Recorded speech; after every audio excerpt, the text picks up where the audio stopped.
Nagpaliwanag ang Meralco kaunay sa taas singil nila ngayong Abril. Kasunod yan ang hinain ng ilang customer na nabill shock o nagulat sa taas singil. Yan ang unang balita ni Darlene Kai. Sa init ng panahon ngayon, aminado si Hazel na mas madalas naka-on ang kanilang nag-iisang aircon. Pero tiwala siyang pareho lang ang konsumo niya ng kuryente ngayong buwan gaya noong Abril ng nakaraang taon. Kaya laking gulat niya pagdating ng bill, 7,013 pesos ang singil, kumpara sa 5,560 noong nakaraang buwan. Alam ko naman na nagdagdag ako ng oras sa aircon, so expected na rin po yun. Pero mas mataas talaga siya, unlike last year. May netizens ding nag-post tungkol sa kanilang bill shock o pagkagulat sa biglang sipa ng kanilang bill sa kuryente. Si Ivy Ocon galit na galit. Napakarami pa raw charges na umaabot sa mahigit 4,000 pesos. Halos 1,000 pesos din daw ang tax. Paglilinaw ng Meralco, tumaas ng 53 centavos per kilowatt hour ang kanilang singil ngayong Abril, gaya ng una na nilang inanunsyo. Sabi ng Meralco, dahil ito sa paglaki ng generation charge na epekto ng mahinang piso kontra dolyar at hindi pa kasama ang epekto ng krisis sa langis bunsod ng gera sa Middle East. Tumaas yung presyo ng gas plant.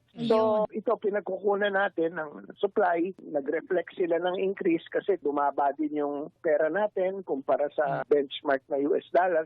Natural din daw na tumaas ang bill tuwing tag-init dahil lumalakas din ang konsumo sa kuryente. Paliwanag ng Meralco, 55% ang bayarin sa kuryente ay generation charge o presyo ng kuryente na binibili nila sa power producers.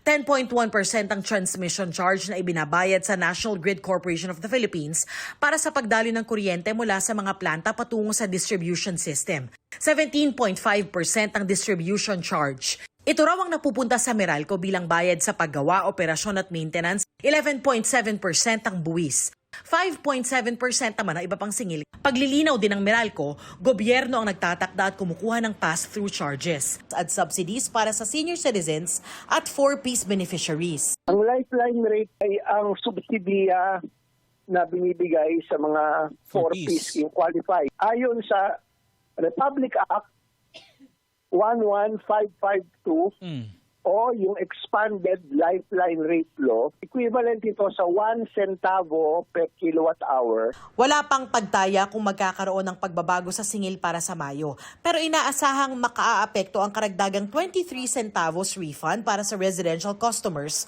pati pagbabago sa babayarang buwis. Ito ang unang balita. Darlene Kai, GMA News.